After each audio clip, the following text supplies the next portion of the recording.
What do you do when your customer is taking long to respond? Hi, my name is Susan and this is part of my Q&A video series. I received this question from one of the WhatsApp groups that I run. No, it's a private WhatsApp group for my clients. So he was saying that he approached someone with an offer. This person expressed interest, but they were taking long to actually come and buy. So what can he do in that case? So I decided I'm going to share 6 points that should help with this situation. The first one, you need to realize that customers buy when they are ready. Just because your offer is there and just because they've expressed interest does not mean that they are ready. So you need to realize maybe they are just not ready. That's the first point. The second point, maybe they don't really need what you're selling. Sometimes a customer can express interest, but they don't need that product enough for them to make that step and actually buy. So that's the second point. Maybe they're not ready. Third point, if they are really interested, but they are still looking hesitant, maybe there's something else that is holding them back. Maybe they've got some questions. Maybe there are other delays. So what you can do is what I call VAFU, value added follow-up.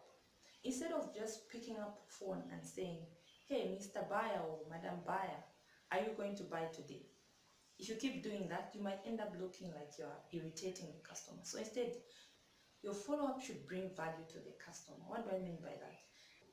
Let me share with you a point from my book, this book, 7 Steps to Better Sales Results.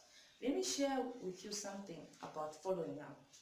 It's on page 76.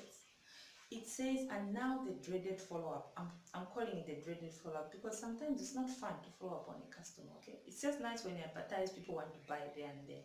But sometimes you have to follow up and it's not always fun. So let me just read something for you. Now that you have contact information for those who are interested in buying, what do you do with it? This is about nurturing your leads, developing interest and getting them to buy. I call it the dreaded follow-up because many of us lose business by failing to execute it properly. We make a few follow-up calls to check on the customer but easily get discouraged and conclude that the person is not going to buy. On the other hand, and this is the important part in this particular question, on the other hand, it's possible to waste valuable resources by making costly follow-up efforts on bad leads. So there are warm leads who are likely to buy, and those leads that will just keep on leading you on, and they can waste your time because you keep following up on them, but they are really not that interested. So they are bad leads, and you need to develop a system of how to identify them. So now on this other page, I was giving an example of value-added follow-up because this is the third point I'm sharing. Conduct value-added follow-up instead of just calling to say, hey, are you going to buy or not? So I gave an example in this book of how I did this. So I said, I had one warm lead I kept following up after a speaking event where I discussed the importance of good online branding. Each time I followed up, I would ask if they were ready to buy. I wasn't getting positive results. Then I decided to change my approach. I started sending them free resources related to their industry without asking if they still needed my services. Needless to say, soon thereafter, I got a call to go and collect a check. So, think of ways that your follow-up can be useful to your customer instead of you just saying, hey, are you ready to buy? So that's the third point. Fourth point, fill up your sales pipeline so that you're not just depending on this one customer. You know, when you don't have enough other people to follow up with, you keep on calling the same person. That doesn't feel nice, and it might also not be very good for that customer because they might get irritated.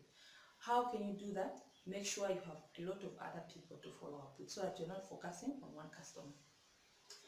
Point number 5, improve your marketing and improve your personal skill. If someone is not interested in buying, just keep on marketing. There are other people, and keep on improving on your skill. Make sure you remain visible. They are able to see that you are improving your skill and other people are benefiting. One day they'll say, oh, okay, so many other people are actually interested in this. That's also part of your marketing skill. They might come on their own without you actually following them up. So that's point number 5. Improve on your marketing and improve on your own skill. The skill that you have in your business, you improve it. The last but not least, needy is creepy. That's a saying. It's one of my favorite sayings, especially for people in business industries. When you look needy, you actually put customers off. When you look needy and desperate, you put customers off. How can you stop being needy and stop being desperate? The last point, market more. Find other customers. Okay, so these are the 6 points that I wanted to share. I hope that you find them helpful when you are making follow-up on your own leads. The first one was realize that maybe they're just not ready, so maybe you just need to understand that and maybe move on. The second one, maybe they don't really need what you want, so maybe you also need to move on. If they're really interested, conduct some value-added follow-up. The other point was fill up your pipeline so that you are not desperate for just one customer. The fifth point was improve on your marketing, because when you have better marketing and you improve on your skill, people will start following you instead of you always being the one following them.